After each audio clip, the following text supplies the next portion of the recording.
Excellencies,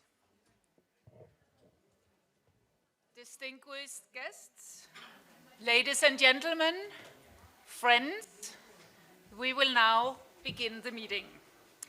It's my great pleasure to convene you all today for this event on UN Global Compact Networks, Making Global Goals Local Business. The UN Global Compact is honored to organize this as an official side event of the 2019 High-Level Political Forum in collaboration with the permanent missions of Argentina and Lebanon. In particular, we are privileged to count on the participation of His Excellency Ghassan Hasbani, Deputy Prime Minister of Lebanon, as well as Gabriela Augusto, Executive Director of the Argentina National Council of Social Policy Coordination.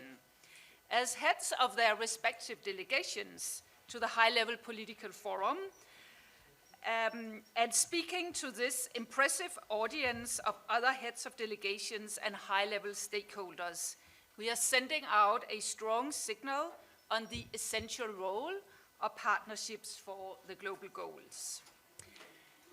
The global goals, as I believe we all recall, were unanimously agreed almost 4 years ago in 2015, at a time when the planet seemed quite aligned and the entire global community was united behind two strong global agreements, the 2030 Agenda and the Paris Climate Agreement.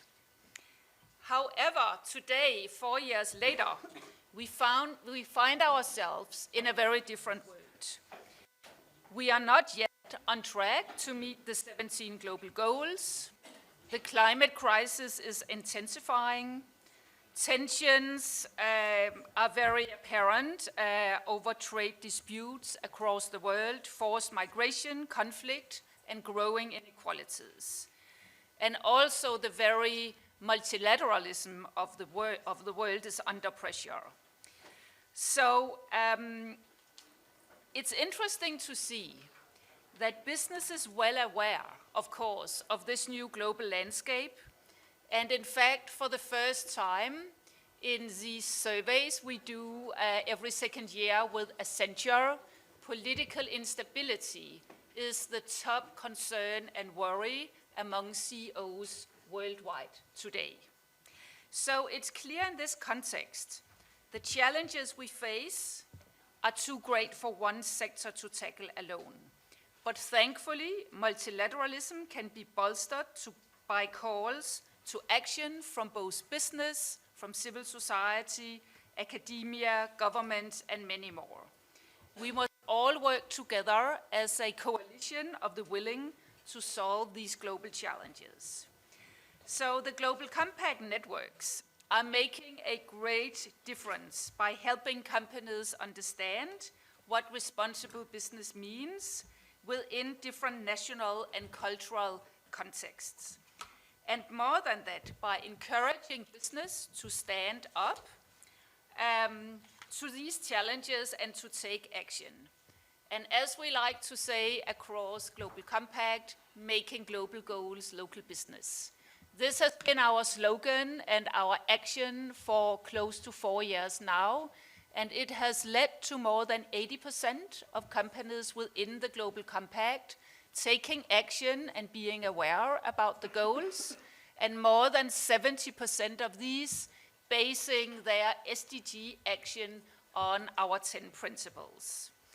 So today is all about action. And the examples we will learn about are coming from Argentina, from Indonesia, and Lebanon.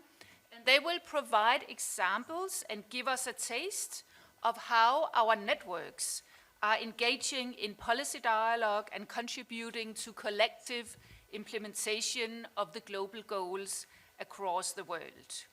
So during this roundtable, I look very much forward to discussing these and other inspiring partnership experiences from around the world that we can put forward to share today.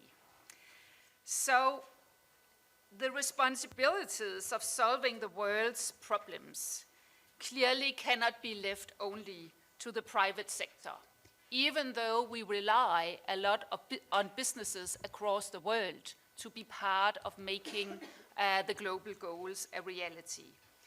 But there's much, and there is much, that principled business can do. Governments alone will not be sufficient to achieve the global goals.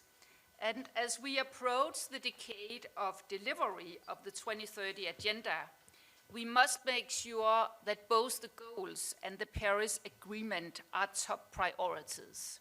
So I think we can all agree that this is not the hour to back away from international cooperation and multi-stakeholder action. In this moment, we must think boldly and act swiftly, and we should all see ourselves as activists making this agenda a reality.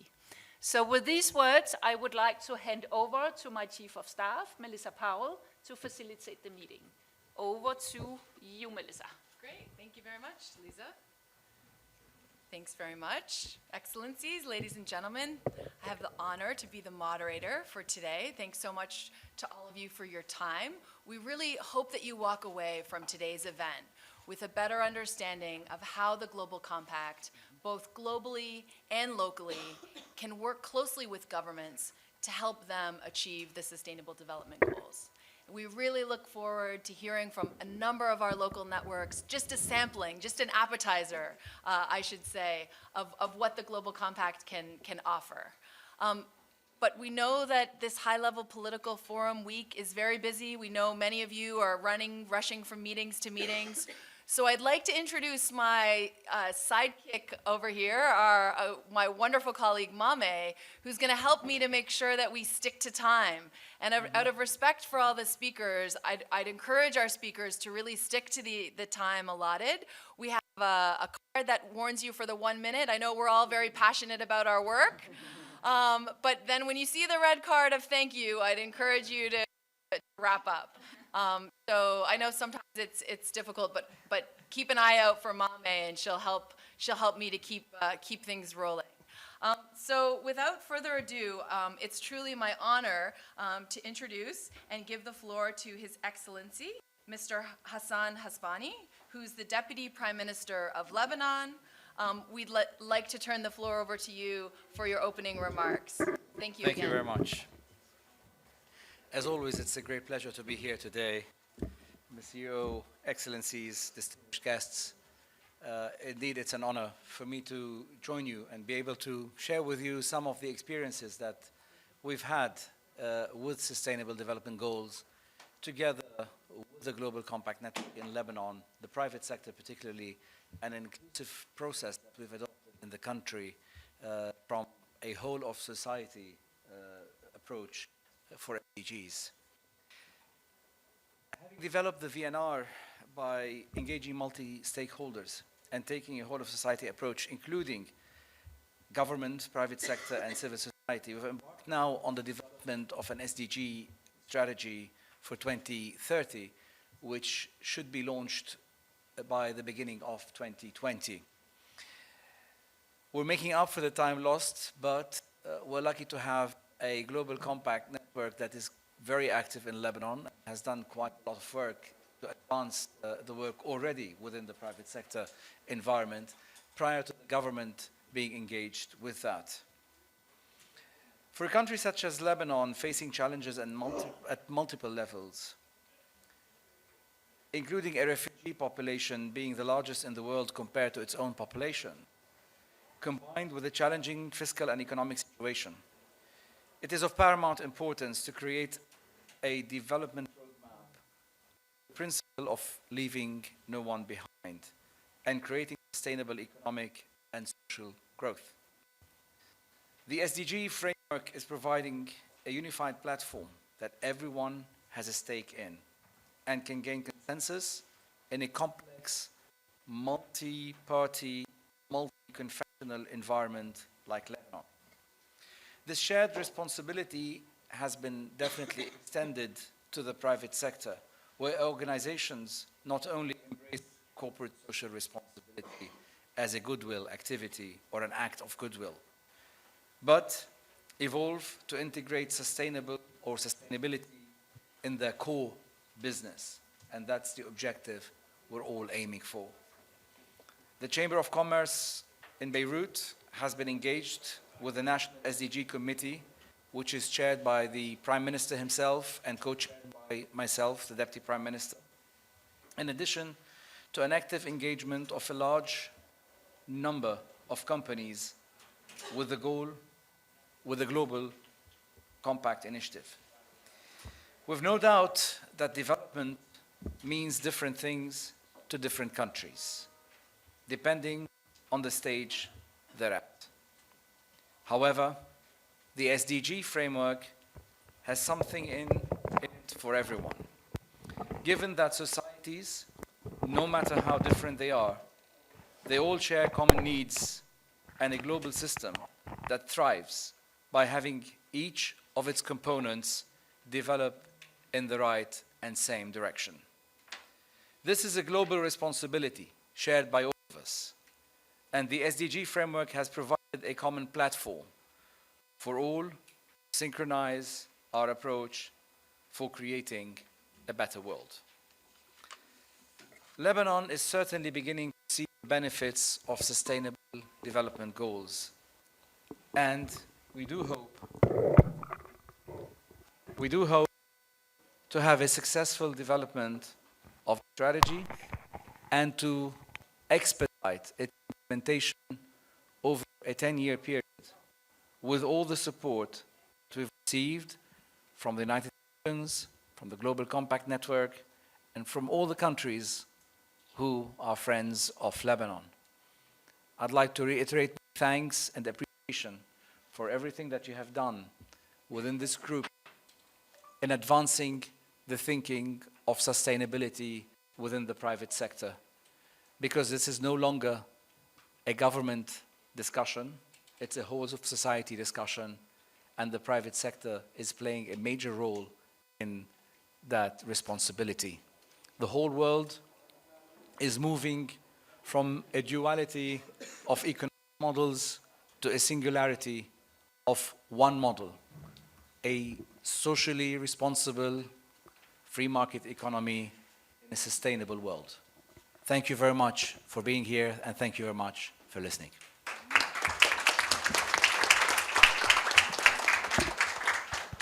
Thank you very much, Deputy Prime Minister. Clearly, Lebanon is a great example of governments, global compact, local networks, UN, civil society, all working together, the whole of society approach, as you mentioned.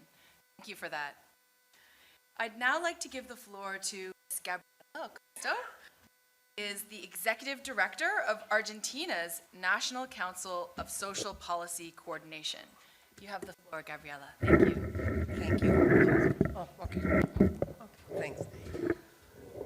Before I go on, I would like to say a special thank you to the United Nations Global Compact authorities for inviting me, and to the permanent missions of Argentina and Lebanon for organizing this side event within the high-level political forum on sustainable development. I'm truly honored to be opening this event together with Ms. Lingo Kingo and Ms. Lotta Tatinen. The 23rd Agenda views development from an integrated, multidimensional perspective. Attaining the goals of this agenda depends not only on individual action of each national state, but requires the shared effort of the whole society and key actors in development: civil society organizations, the private corporate sector, academia, and international agencies. In federal countries like Argentina, the role of both subnational and local government is fundamental in implementing this roadmap to sustainable development. Since we began implementing the 23rd Agenda and the SDGs, we have received the unconditional support of all UN agencies.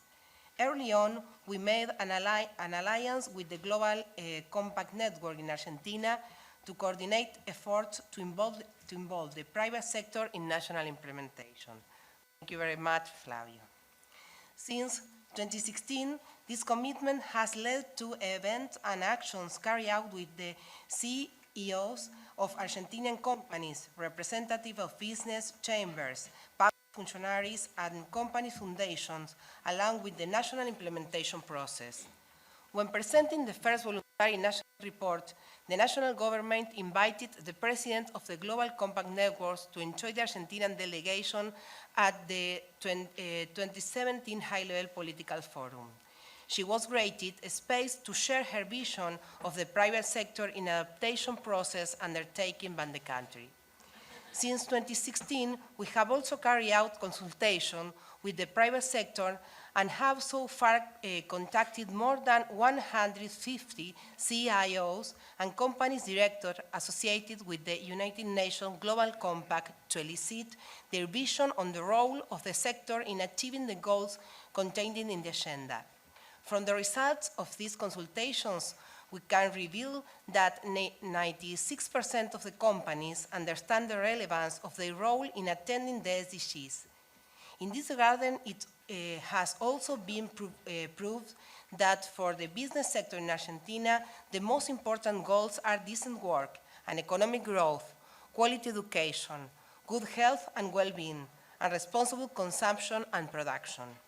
In 2018, we had the pleasure to successfully host in Buenos Aires the Making Global Goals local business event and brought together local and global leaders from business, civil society, government, Global Compact, local networks, and the United Nations to catalyze collective action and impact on the 10 principles and the Sustainable Development Goals. Last week, in Buenos Aires, a working group of state-owned companies, the Council of Social Policies, and the Global Compact Network was created with the aim of helping companies to identify their contributions to the SDGs with the methodology designed by the Global Compact, the GRI, and the World Business Council for Sustainable Development. By November this year, we plan to have a document to reflect the group's activities. It will include a map of the activities or strategies of each of the 16 participating enterprises. The goal is to document those contributions and include them in the next voluntary national report for Argentina in 2020. The successful implementation of this agenda for global development in 3 dimensions, economic, environmental, and social, require not only a change of the policies at a state level, but change in our production, consumption, and wealth distribution systems. So the concept of circular economy is fundamental for the success of the SDGs, and through such activities it's become vitally important. It's essential to found a new economy based on the principle of closing the life cycle of products, services, waste, material, water, and energy. We must forge a new model of society that uses and optimizes stocks and flows of materials, energy, and waste with a concrete objective: to ensure a more efficient use of resources. Creating employment is without doubt one of the basic goals in achieving real inclusion. It implies articulating public and private policies to create jobs with cutting aspects such as gender, disabled, and migrant. The life cycle is another important dynamic. In this framework, SDG 17 becomes a challenge. Only by creating consensus among enterprises, trade unions, and the states will be able to construct an inclusive and competitive labor market. Once again, thank you for your inviting me, and I hope this event will help us to share good practices in positive association between the public and private sector and civil society. Thank you. Thank you very much. Excellent. Thank you very much, Ms. Augusto, for those inspiring remarks. I think it's great to hear that increasingly governments are bringing business leaders as part of their delegations, reporting on their country's impact on the SDGs. Great, thank you. So, I mean, it's great to hear that our local networks are helping connect business into the Sustainable Development Agenda. And now we're going to transition to a session that's going to allow you to hear a little bit more from our local networks around the world. How are they actually supporting governments? You've heard examples of them bringing companies together with governments through policy dialogue, advocacy, and awareness raising. So I'd like to transition to our next session now, which is focused on global compact networks, enabling partnerships between business, governments, the UN, and civil society. And let's get into the nitty-gritties of what this actually looks like on the ground. So we have 3 representatives of Global Compact local networks in Lebanon, Argentina, and Indonesia that are going to share brief 5-minute examples with each of you to hear a little bit more about how local networks are really making this happen on the ground. So our first speaker is Dr. Dima Jamali, who serves as board chair of our Global Compact Network in Lebanon. Dr. Jamali is the head of the National Committee on SDGs, which is under the umbrella of the Prime Minister's office in Lebanon. I look forward to hearing more about how the Global Compact in Lebanon was able to collaborate with your committee, and the floor is yours, Dina. Thank you so very much. It's my pleasure to be here with you today and to give you a very brief snapshot of what we do through Global Compact Network Lebanon, and we have supporting slides. I'll try to go through them very, very quickly. So, okay, so we're going to share examples of, just to talk briefly about our journey, also concrete examples of successful partnerships, and the challenges and opportunities of engaging the private sector in sustainability. Global Compact Network Lebanon was hosted for the first 2 years by an academic institution, the American University of Beirut, and we have evolved. Last year, we've become an independent legal association. So this was a big step for us. We've moved into new offices. We have a lawyer, an accountant, and Deloitte is serving as auditors of our network. So we're modeling best governance practices within our network. We have today 224 participants, 140 of the largest business organizations in the country, and 84 non-business participants. So per capita, this is one of the best rates of participation globally. We have engaged with multiple players across the ecosystem. We reached out to ministries, we reached out to the academic institutions, businesses, NGOs, social enterprises, and of course UNDP and ESCWA. And we signed MOUs with a number of organizations, including the Ministry of Social Affairs, the Ministry of Education, where we're mainstreaming SDGs into the curriculum, with UN Women, with UNDP. So we have a number of working and MOUs that we are putting to practice. In terms of key milestones, for the first 2 years, our focus was on engaging the private sector in sustainability. The second 2 years, we reached out to more players from across the ecosystem. But one of the key milestones for our network was the establishment of an SDG Council, which is an innovation of the Lebanon network. The SDG Council comprises CEOs that serve as national ambassadors and spokesperson for specific SDGs across Lebanon. So we chose 15, today we have 15 CEOs, each championing one specific SDG that corresponds to the area where their company is doing the most work. And one of these CEOs actually won last year Global Pioneer Award here at the high-level political forum, Mr. Khalid Dawood, who is CEO of Lebanon Post. And we had one of the biggest delegation last year with 4 CEOs here in New York at the high-level political forum. Also, we held a roundtable with our Prime Minister where we brought the CEOs in order to share with government and with the Prime Minister the challenges and opportunities that they face on a day-to-day basis with sustainability. Our network is very active in terms of activities. I'm not going to go through them. You can check it out on our website. But one of the things to highlight is our Sustainable Minds competition every year that we run with the Ministry of Education. We open it to all schools across Lebanon, and we have young students contributing ideas to the SDGs, and we award 3 winners every year. Last year, we had over 60 schools participating in our Sustainable Minds competition. We're also running the first version of the SDG Pioneers.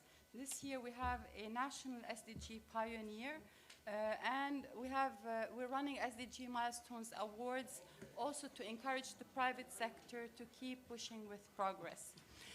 Allow me to highlight two concrete examples of very important partnerships that we're really proud of. The first partnership is a partnership on the National Poverty Targeting Plan, which is a partnership with the Presidency of the Council of Ministers and the Ministry of Social Affairs. This program targets the poorest families across Lebanon, and we're bringing the private sector to support the National Poverty Targeting Plan through skills training and mentoring and capacity building. The second important partnership is a partnership with Parliament, where, being a parliamentarian, we're working now with the private sector to create the necessary legislative framework to support the SDGs. And we're hosting a big forum every year, our multi-stakeholder forum that we host in October. Last year we had Princess Victoria from Sweden as our keynote speaker, and we're looking forward to our forum in October, and we've invited Cleese to be there, so we're very pleased to be hosting that. I'll end with, very briefly, challenges and opportunities for engaging the private sector. We have huge benefits from engaging the private sector in Lebanon because the private sector contributes 80% of GDP, 83% of employment is in the private sector, and it has shown incredible resilience in the face of adversity. Yet we have challenges. Primarily, our legal framework does not support the engagement of the private sector in sustainability, and we have a stagnating economy that's been hovering around 1% growth for the past 5 years. Thank you for listening to me. I know I took a minute extra, and my red note was flagging, so thank you very much. And Thank you very much. Thank you. I think some great examples of recognition, of leadership, also of engaging youth, which is so important. Appreciate those remarks, Dina. Thank you. Now, I'm pleased to call upon Mr. Flavio Fuertes, who is the Executive Director of the Global Compact Network in Argentina and a long-term friend, collaborator of the Global Compact. We're really looking forward to your thoughts, sharing with us all. Flavio, over to you. Thank you very much. Good afternoon to everybody. I want to also thanks to the Global Compact Office for inviting us to share our experience of a strong collaboration with the Argentinian government. We feel very proud to be here with you, with other inspiring colleagues from different countries, and for me, a dream for being here in the House of United Nations. Before commenting on our hours of work, I want to emphasize that our network is fulfilling 15 years of existence in Argentina. We are very proud to say that it's the only Latin American network that has maintained its operations since the first day, with a continued number of participants reaching today near 300 participants, with 70% of big and small enterprises. And also we are very proud to say that we have organized last year a global event, the Making Global Go Local Business, that was a great successful for our country and for the businesses. The strength of our network is based on the partnerships that has been formed between the United Nations system with the support of UNDP and a multi-stakeholder steering committee integrated by 15 organizations led this year by a company like YPF, which is a state oil and gas company, and its ability to connect our activities with the national development priorities. In this sense, our work has been intensified, I want to say, with the arrival of Mr. Macri as president of the nation and all the team like Gabriel Agosto, but also the different presidencies of the local network composed of companies such as Sancor, Randstad, and YPF of the period that understand the connection of our priorities with the government. Our actions has been focused with the government on the following processes. The first one is to raise awareness. I want to say only that the Making Global Go local business last year was of a tremendous impact for our network, and we want to invite another networks to continue organizing these kind of events. The second one is that we have been focusing on promoting public-private dialogue spaces. In this sense, on the occasion of the presentation of the Argentine government's 2015 and 17 BNR, the government opened a space for consultation, information, and participation to the private sector represented by the Global Compact participants. Over the course of 3 months and prior to the presentation of the BNR, we organized several consultations with more than 60 C-suite businesses on the content of the report that the government was going to present here in New York, and the business representatives were able to learn about the methodology of work used by the government for the SDG adaptation, the status of indicator to be used in Argentina, which was very difficult, and the priority axis adopted by the government, like life cycle, indigenous people, and human rights, and also to provide feedback to the government. The Argentine government was pioneer in inviting the president of the Global Compact Network to be part of the official delegation, as mentioned by Gabriela Agosto. This has given us, the Global Compact at the local network, a unique opportunity, and it has been a recognition of the work done by the network and its companies in relation to the SDGs. The third one is that we have been building capacity at the private sector.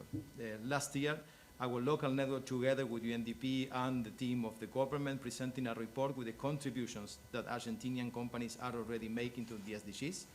There we found that there is a group of almost 71 leading companies, all of them belonging to the Global Compact, which in their sustainability reports are already including information related to the SDGs, and the evidence was provided by the COPs.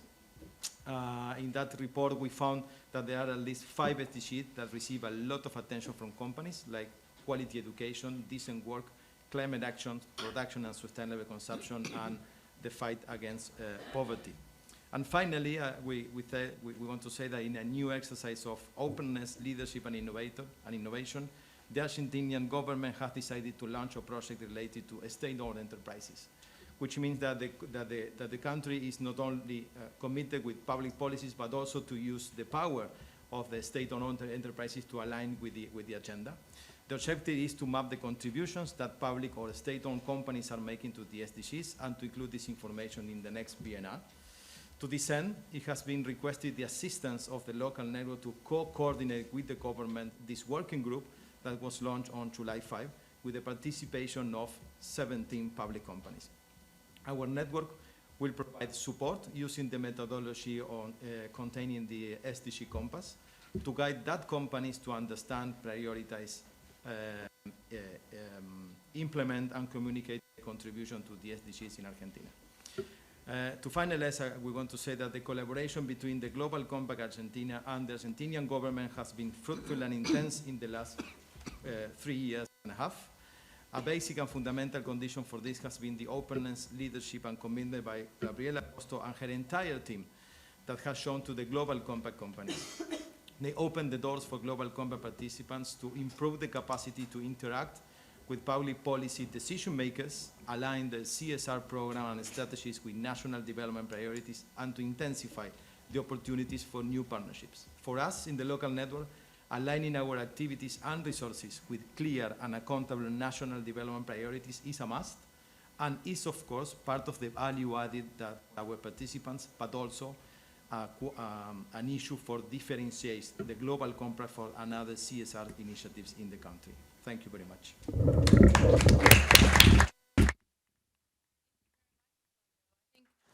Your point especially about the ways that the networks can help companies do 4 things: understand the SDGs, prioritize the SDGs, implement the SDGs, and report on the SDGs is exactly the kind of activity that we like to see across the world. And this Making Global Goals local business campaign, it's great to see that more and more of our local networks are also planning those events around the world. So we encourage more of those events where we can showcase business leadership on the SDGs. Thank you, Flavio, and thank you for all your great work. Now, last but certainly not least, we have our local network. Oh, and Ms. Agosto, if you need to, oh, okay.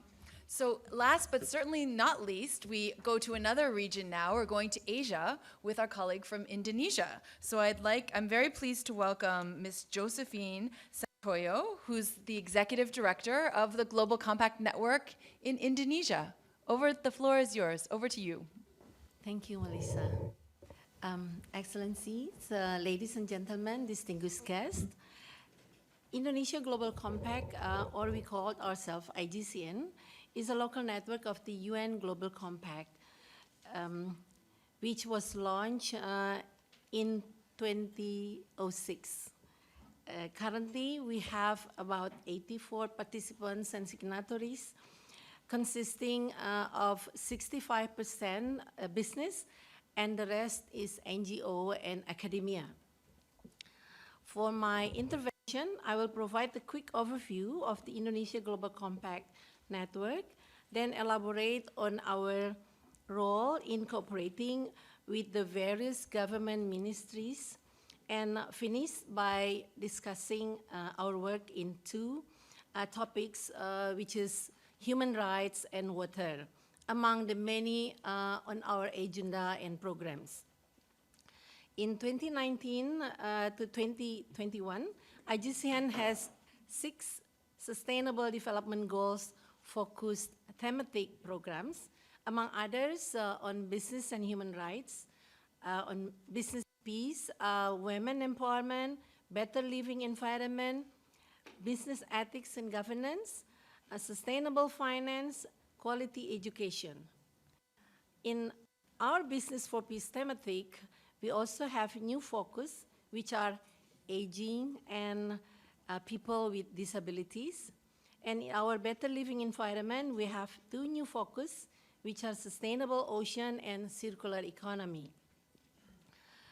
From those thematics, we have initiated 4 working groups on business human rights, women empowerment, children's rights and business principles, and water.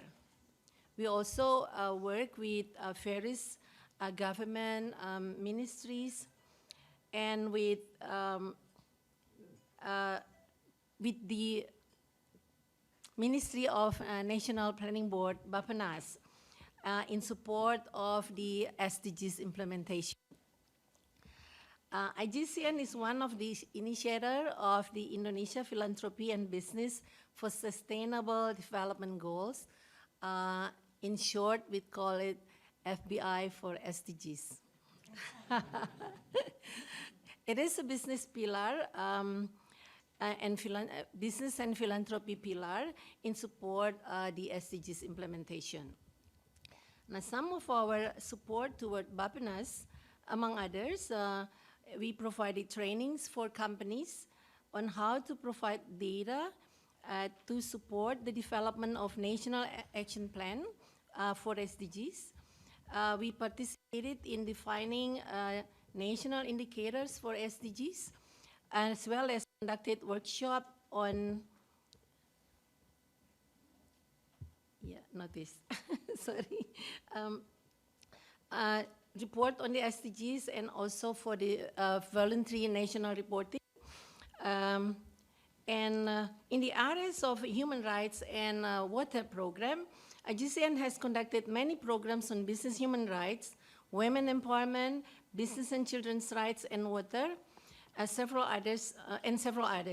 We are helping the business community in Indonesia gain awareness and capacity in the areas of human rights, of course. And we have conducted a number of activities, 7 national and regional workshops in the areas of capacities, training, focus group discussion, and we have addressed around participants, 1,000 participants and 300 companies. We have conducted 16 multi-stakeholders dialogue on business and human rights. And just 2 weeks ago, we also worked with Shift from UK to address 2 cities on the socialization of the implementation of business and human rights due diligence and reporting. And we have also done important works in the areas of water. As you know, water security can be an issue in areas of Indonesia, and we are helping business to do their part, working with all partners. We concluded 1 project on clean water and sanitation in Small Island, and we are continuing with 4 other locations addressing water and also biosphere. To be able to do this, IGCN partner with various partners, UN agencies, among others. We work with UNESCO, with UN Women, UNICEF, and ministries. We work with Ministry of Law and Justice, with foreign ministries, with coordinating ministries for economy, academia, and NGOs. We are working closely also with the UN resident coordinator in Indonesia, and the UNRC is also now officially on our board of advisors. To conclude, multi-stakeholders partnerships is essential for the successful implementation of the SDGs. Thank you.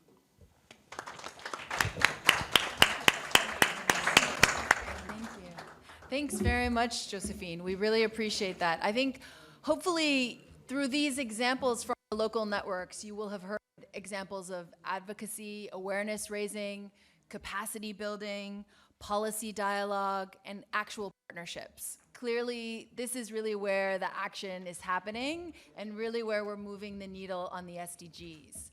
So I'd now like to open the floor, and my colleague Lotta from DESA is going to take over the reins here, Lotta Tartanen, who is a close friend of the Global Compact for many years.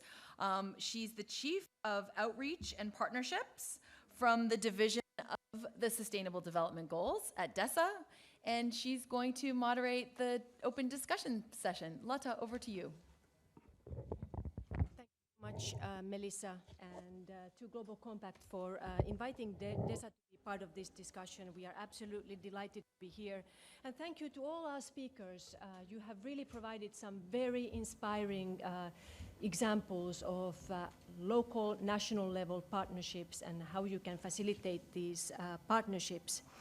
And this discussion is so timely. Just this morning, we had a dedicated VNR lab on partnerships. And at that lab, we heard from so many countries how they still continue to struggle with engagement of the private sector at the national level, and really how the Global Compact national networks have an absolutely critical role in this regard. So I really commend you and Lise for your leadership in this regard.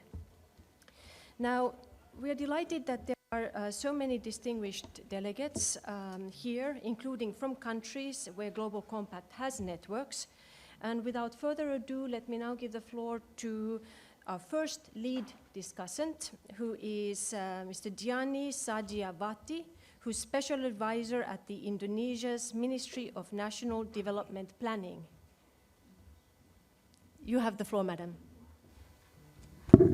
Thank you, Lotta.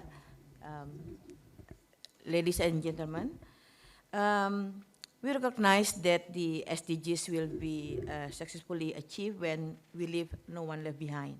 And I think everybody's already raised that. And at this moment also, I would like to express our appreciation to thanks to the United Nations Global Compact to hosting of this event. So with regard to the three speakers that already inspired, I think, for all of us with regard to how that to raise the awareness within the Global Compact network. So just I would like to have such kind of the just your thoughts, because I think like for the Indonesia experience that we just also launched the guidelines for multi-stakeholder partnership in May 2019, so it's still new, yeah. But I think what Josephine already mentioned, that at least that we have already many kinds of the collaboration between the government and also with the private sector, universities, and then with the civil society. So not only that with regard to the how that we achieve the implementation of the SDGs, there is a legal basis. I think this is what makes Indonesia very strong in terms of the pillars, stakeholder between the government and the non-state actors. that we have a very big commitment from our president with the presidential decree that consists not only the government but also civil society and then the private sector, philanthropy, and I think we still continue what we are going to conduct within our action plan at the national level and also at the local level. So my question, I think we still face many challenging in terms of to ensure with the global compact network and with the government and the society. So I have at least 3 questions. First, I want to have your thoughts about how can the global compact network more accelerate the partnership between government and business entities through the multi-stakeholder partnership to drive business awareness and action to support the achievement of the SDGs. Yeah, I know that you already raised that, but I think that is there any kind of the more out-of-the-box approach that maybe you can share to us? And the second one, what can the government do that the business and the NGO can do in the implementing SDGs? I think for Indonesia already clear, but I hope that from the other speakers. And the last one, are there any strategies to bridge the knowledge gap between government and business entities in empowering and promoting the social, economic, and political inclusion for local communities? I think that's my 3 questions that maybe can share together. Thank you very much.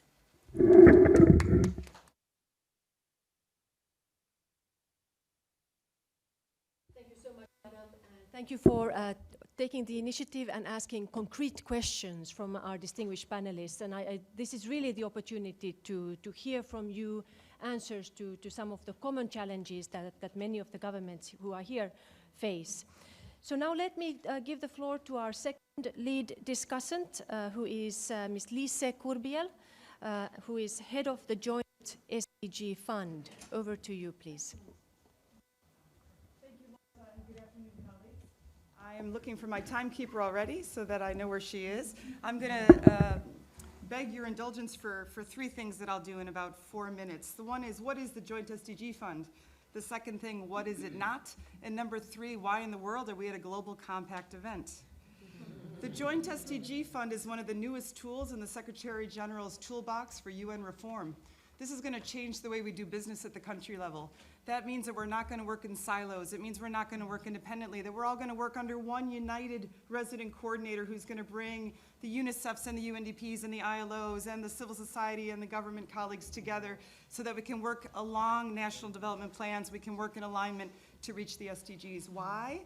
We only have 3,819 days until New Year's Eve 2029. You take out your holidays, you take out your annual leave, we don't have a lot of time. So we have to accelerate, right? We have to get there faster. And the Joint SDG Fund has been created, really born out of the reform to help us do that. It's capitalized at the moment to $130 million. The Secretary General has invited member states to get us up to $300 million a year, and from there we will grow. We will grow, and we will work with you to move faster. What isn't it? Number 2, it's not business as usual. It's not grant making. It's not receiving precious donor money and then giving it out again. We're not a pass-through. We're not a mailbox. We certainly don't want to be only a secretariat. We want to be really incentivizing resident coordinators, empowering them, yes, with money, yes, because otherwise people don't come to your meetings. Incentivize the resident coordinators so that all of you can then incentivize your corporate partners to work better together for sustainable solutions through business. Number 3, why are we at the Global Compact event? They have many, many friends and many, many experts around the room. Why the Global Compact? Because they're also working through resident coordinators. You, the local network leaders, are already working through the UN family, and there's advantages for us aligning. If we start to work together through a united front, we start to share messages, and I'll give you 2 interesting examples from today. We had the honor of both the Lebanese Deputy Prime Minister and the Indonesian advisor to Ministry of National Development Planning mention leave no one behind. You probably know this is a core priority for the United Nations going forward. It means that we're often missing the poorest. We're often missing those furthest away from the capital. We're often missing the minority groups in many of our countries, and that means they don't have access to health and education and clean water and food, right? The most basic human rights are often being missed. Leave no one behind was the theme of the first call for concepts from the Joint SDG Fund. Valued at $60 million, we're in the process of reviewing those applications. And I'll be so bold as to share that Lebanon's proposal to that funding was linked to the refugee crisis, which was mentioned by the Deputy Prime Minister. So I'm seeing complete alignment by what the Member of Parliament Jamali and the PR were saying about this is part of our national development needs, right? We have a refugee influx that bars none, that challenges the social contract with the host community. These are very real issues in a country like Lebanon, right? And it's something that the Global Compact supporting, the Joint SDG Fund supports.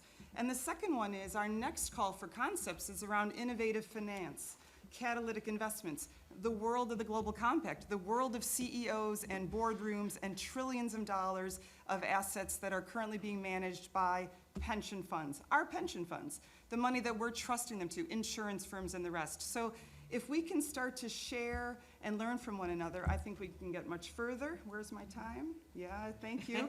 So I'm just gonna say join us, let's be bold together, and thank you for including me.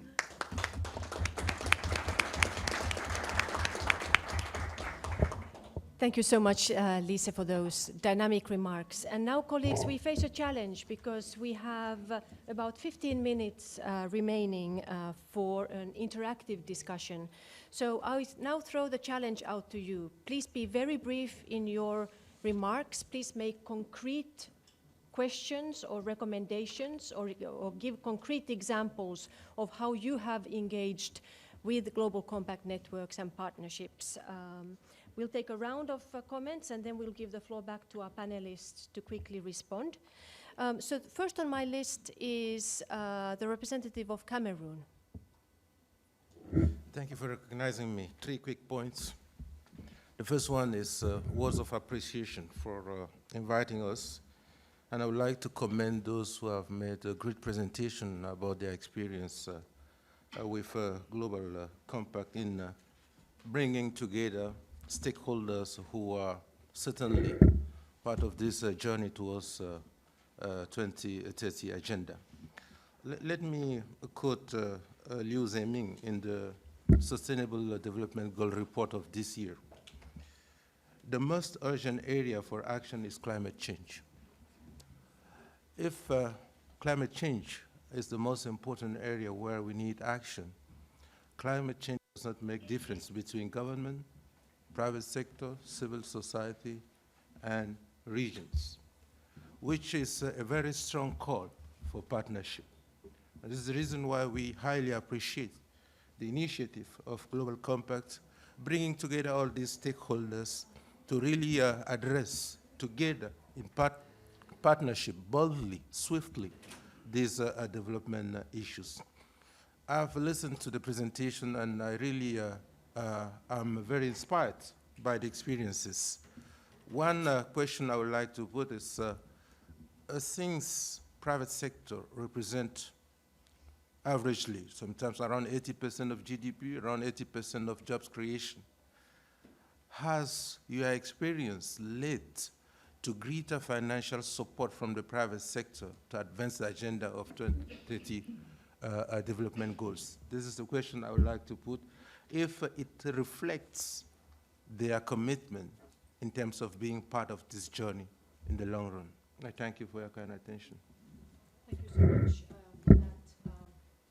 Are there any other questions or comments at this point? We also, of course, have the questions that our distinguished representative from Indonesia asked earlier. Are there any other reactions from the floor? Yes, gentleman over there by the table, and then I have a second hand up here on my right. Thank you. We're from Dominican Republic. We always see here in the forum when the business sector makes these kind of events, are experiences of the multinational companies, the big companies, companies that are not the size of our companies in our countries. So I think this is important, and I would like to share the, the question about what are doing national companies, medium companies, maybe large companies for our size, which are small for the worldwide size. So what are they doing and how are they doing? If you know some examples of that that we could use in Dominican Republic to show the cases of those companies that are not maybe in that range of that big companies, but are in the range of our countries.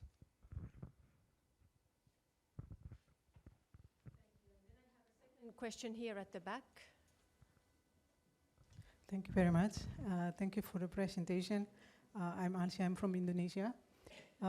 We have heard the speakers share about what the network in their countries have done. We would like to also hear what good does that have done to the network and the company. This information might be useful for countries that are still difficult in engaging private sector. Thank you. Thank you so much. Let me now take a pause so that we can get some answers and we can do a second round of questions. Let me first turn over to Lise. Thank you, Lotta, for the opportunity. And thank you for the excellent questions. First of all, I think it's very appropriate that you bring up the issue of the climate crisis. It's also the issue we are emphasizing across the UN Global Compact, of course, to support the Secretary General in his messaging and in preparation for his climate summit on the 23rd of September. And I wanted to mention today that we have actually done something quite unusual to prepare and to engage companies in taking more radical action on climate change. So we have launched a campaign that we call 1.5 degrees Celsius, our common future, to make companies across the world sign up to set science-based targets toward a 1.5 degrees Celsius scenario. This letter is signed by the Special Envoy, Ambassador Di Alba, many friends across the UN family, and also our good colleagues in the sustainable business space. So the ICC, We Mean Business, many others have signed up as well. So what we want to do is to signal very clearly from the UN that we are now setting a new ambition for climate change. For many companies, this is very radical, and they are not sure exactly how they will reach this goal. But we are also asking companies to think big, think breakthrough innovation, and take a leap into a very, how should I say, radical energy transformation by setting such a goal. So we are very excited about presenting this group of companies on the 23rd of September during a private sector lunch that we are organizing for the Secretary General, and we will make the first batch of companies public in the beginning of next week. So this is clearly something we do to make the point that you are also alluding to. In terms of how we try to engage companies across all sectors on financing the goals is the following storyline. So UNCTAD has basically estimated that we need an additional 2.53 trillion US dollars every year until 2030 to really make the global goals a reality. This equals about 3% of the global GDP or 1% of global private wealth. So you could say, even though it's an astronomical amount, the investments are in the system. They are just not directed sufficiently towards the global goals today. So our call to action to all companies is to think about looking at their foreign direct investments through the lenses of the SDGs. It is to make sure, as Lisa was saying, that all companies that have their own corporate pension funds or are investing their employees' pension funds through other companies make a demand that these funds are invested through the lens of the SDGs. And finally, when companies are raising debt, as they are doing every day, why not consider new financial instruments like SDG bonds, green bonds, social bonds? And we think with these kind of activities, with this kind of request, we should be able to send many more private investments into the SDGs. And finally, we are launching a network of CFOs in September at our CFO roundtable for financing to really make companies integrate this kind of thinking into their financial departments, which is where these decisions are made every day. So thank you for a very good question. Lotte, I think we should ask one of the local network representatives on the medium-sized company questions. Maybe Flavio would be a good suggestion. Yes, Flavio, over to you. Oh, he doesn't have a microphone. He has a loud voice. I want to say first, thinking the devaluation of the Argentinian economy. So please, when you have a look to our profile of our participants, I would say that over 70% are companies, but the 50% of them are SMEs, which means that they have less than 250 employees. When you look at the report that we launched last year on the contributions made to the SDGs, half of the companies that we identify are small and medium enterprises. So they are not the big players. They are not only the multinationals playing at that field. So believe in me that also the SMEs are part of our movement, and some of them are well collected with big value chains, and they are interested in implementing this new agenda. So this is our figures in Argentina. Thank you, Flavio. And there was another very interesting question that came from Indonesia, and I'm throwing this to one of the three of you. And this is your moment. She asked, what can governments do to facilitate your activity and you in engaging private sector? Is there anything in particular that you would find useful? Maybe if we hear from Lebanon?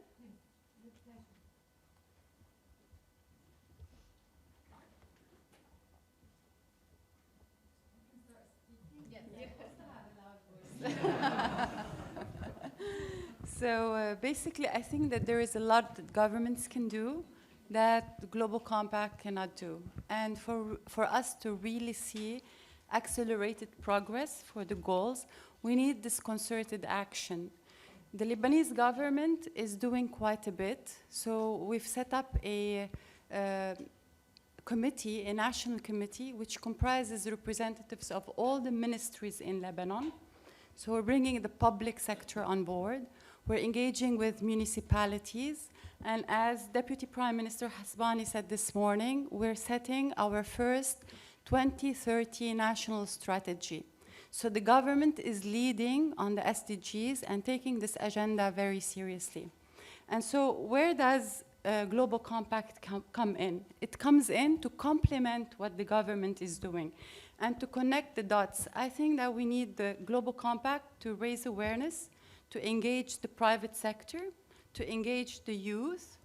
We contributed as Global Compact to the VNR last year, and we will contribute next year.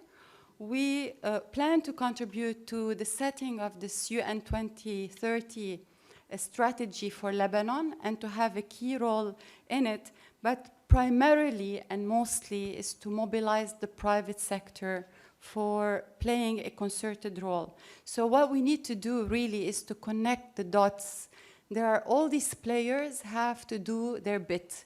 For example, now we realized even Parliament, and there is an increasing global conversation about the role of parliaments in support of the SDGs and the UN 2030 agenda.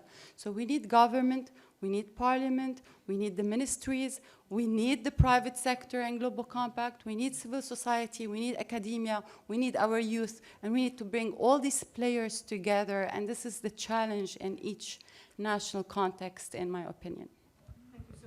Let me also turn, we have a colleague here who is leading the Global Compact Network in South Africa. If you have any reactions to any of the comments that have been made. Over to you, madam.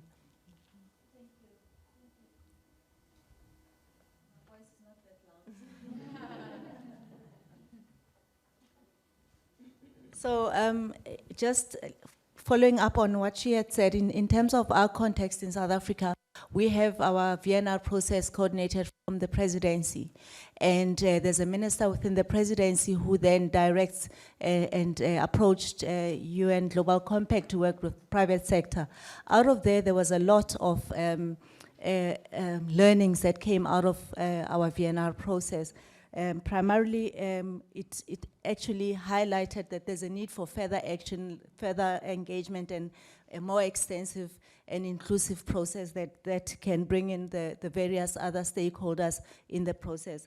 We also got a sense that we need to have a lot more dialogue around the SDGs throughout private sector and public sector to create that alignment and get coherence and of what exactly is the country trying to achieve with our SDGs, as well as build on from an operational or implement execution point of view, how we can then translate what we're doing through the SDGs to impact directly to the communities that we serve as a country. So that then begins to form the next action plan post. We had our minister here with us, and we walk away, we're going to regroup and define an action plan for the country to embark on. Thank you. For that. And unfortunately, I think it looks like we have run out of time. It really went by so fast. Thank you to all of you. We have just managed to scratch the top of the iceberg, and there's so much more to be continued in the hallways, and I encourage you all to continue these discussions after this meeting. Let me now turn the floor back to Melissa. Yes, just 3 quick points before I introduce our closing speaker. I hope that all of you, first, thank you very much for your time. I hope that all of you have a better understanding of what the Global Compact can do. Many people think of the Global Compact and they think of it as large companies, multinationals, but actually half of our participants are small and medium-sized businesses in developing countries working closely with our local networks to really move the needle on the SDGs. And so I hope you've had a little bit of a flavor of how Global Compact can support companies to work closely with governments and the United Nations to really make a difference. I'd also like to just stress that clearly these global challenges are not differentiating between the public sector, the private sector, governments, the UN. We all have a role to play. This is our common humanity at the end of the day, and each one of us needs to stop pointing fingers at the other one and actually do more within our own spheres when we go back to our work tomorrow to make a real difference. And so I'd like to just end on that leadership point because I think we all need to be the kind of leaders we want to see.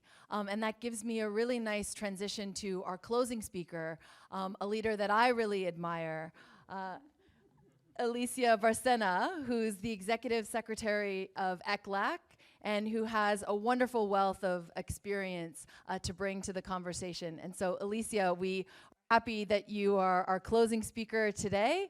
And so I'll give the final words over to you. Well, thank you so much. I am really pleased to be here. I also have a loud voice, so it doesn't matter if it doesn't work.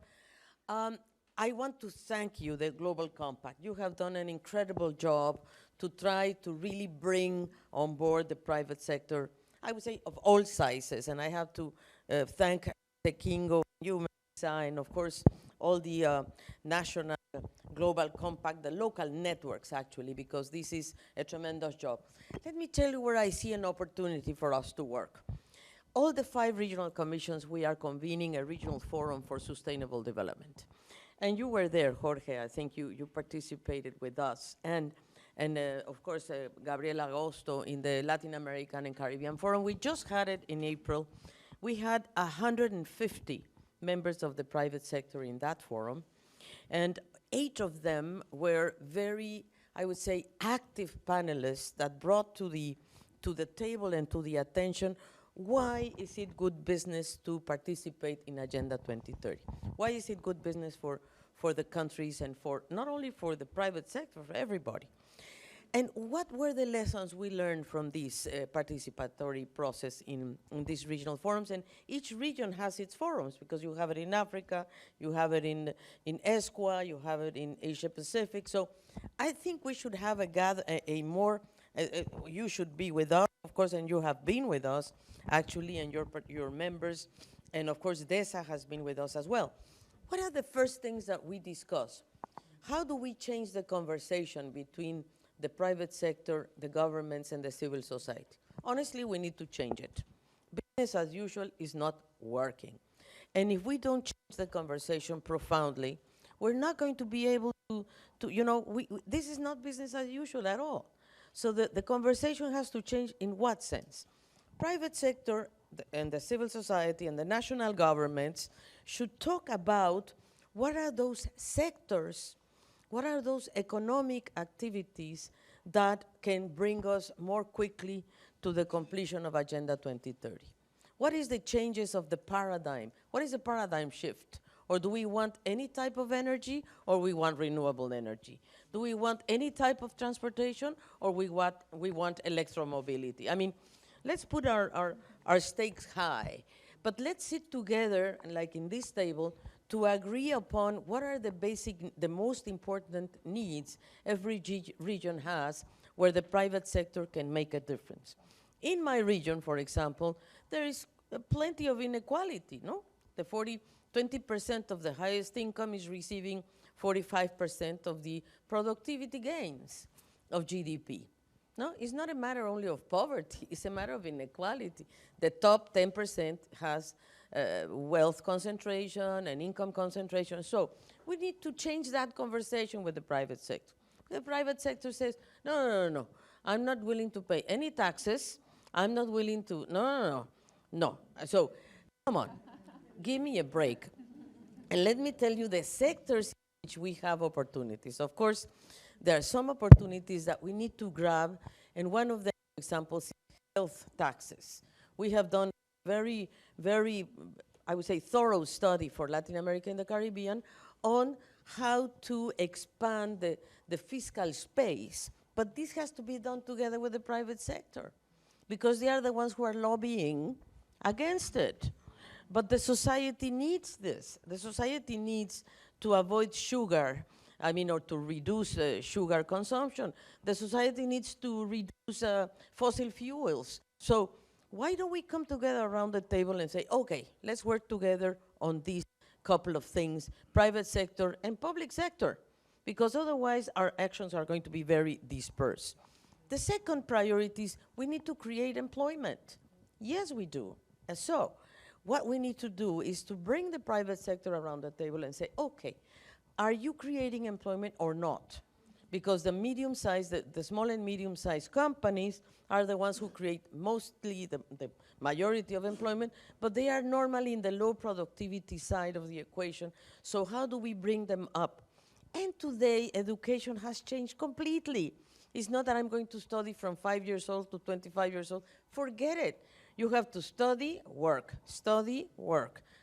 The paradigm is changing completely, and we need the private sector. First of all, tell us, the public sector, I am here representing an institution that works basically with governments, but in this dialogue, we need the private sector to tell us what are the skills you're needing, because we are not filling those skills.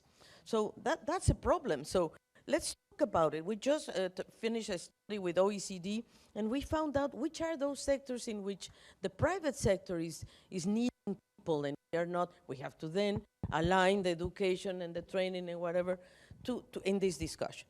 The third point, and I want to bring the multinational corporations. You're totally right, Dominican Republic representative. You know, we have multinational companies, the same multinational companies operating in our regions, in different countries, with different standards. No. Paying different taxes. No. You see, the natural resource they are extracting in Dominican Republic, in Peru, and in Chile is the same. So why don't we have similar standards? Because otherwise, the harmful tax competition is harming everybody, because it's, ¿cómo se llama? Race to the bottom instead of, you know. So we need a dialogue with the multinational corporations who are willing, by the way. If we sit around the table with the mining industry, and we have Africa, who has a problem also of natural resources extraction, and we sit with Latin America, and we have a discussion with them, closed doors. I don't mean to say we're going to make it public, but yes, let's tell them, guys, come on. South Africa has tremendous experience on how to handle natural resources, ¿cómo se dice? Governance. So we need, and we need two things, that the taxes that the multinationals are paying to their jurisdiction, which is what the OECD is trying, these BEPS, base erosion profit shifting. We want in the developing countries that the multinationals pay the taxes where they are making the productivity gains. We need that. And they're going to earn money anyway, because you know, really, the rents are very high, but at least let's have a little better distribution of the rents. Okay, my fourth point is, you know, guys, in the regions like ours, Africa and Latin America and Central America in particular, we're having a problem of migration. I think this is a problem. And you mentioned this, Lisa, in your opening remarks. Now, how do we help? We are making two proposals, at least from my region perspective, and in Central America, Mexico, and that is migration has to be an option, not an obligation. We're not going to stop human mobility. People are going to move anyway. But how do we put our investment in the centers, in the origin, in the structural causes? And how do we make sure that the private sector participates? There is a very interesting private sector in many of these countries, and one of the things we need, number one, is that the remittances, the transfer cost of the remittances are lower. It's costing 10%. 10%, guys.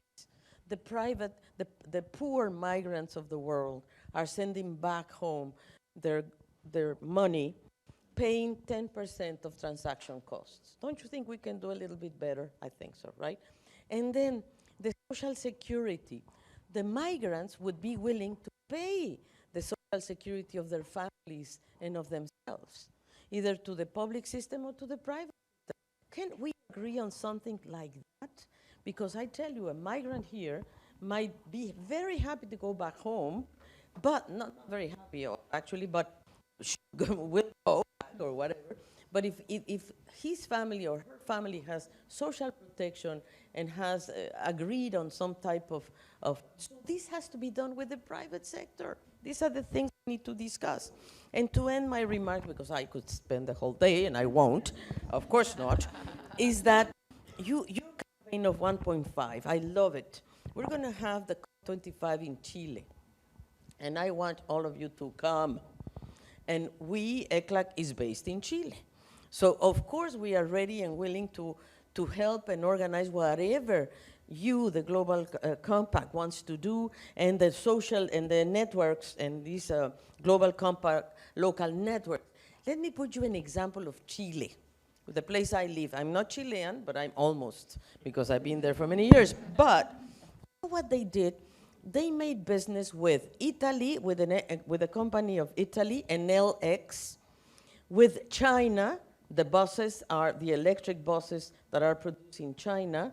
So NLX, which is an Italian company, provided the financing to bring electric buses to Santiago de Chile. The government didn't pay nothing. It was all done through regulation, through a stimulus. It's an example that I always put. See, if you come to Chile on the COP25, you're going to be transported by these electric buses, because we're going to be one of those sites where people are going to leave to go to the conference, and you're going to be transported in the electric buses. And you're going to see the difference. You're going to see, oh, this is what I want. I don't want to have to be 2 hours in a car from my house to the place I work. No, I want to use my time in a different way. At least in our developing countries, cities, we would love that. So electromobility, climate change needs the commitment of the governments to say, I don't want to produce more fossil fuels. By 2050, Chile has said 100% is going to be renewable. Well, that's a governmental decision. But then the private sector comes along. So we, the public sector, I consider myself public sector, we should have clear rules for the private sector to follow. We have to have good governance as well. And of course, the rule of law has to be there. So let me end by saying that you count on us. You really do. We are here to help. We are not I'm not the private sector, but I really would like very much to assist the governments and the civil society and all the multi-stakeholders, including the private sector, to see how do we change the conversation between the private sector, society, and governments. Thank you so much.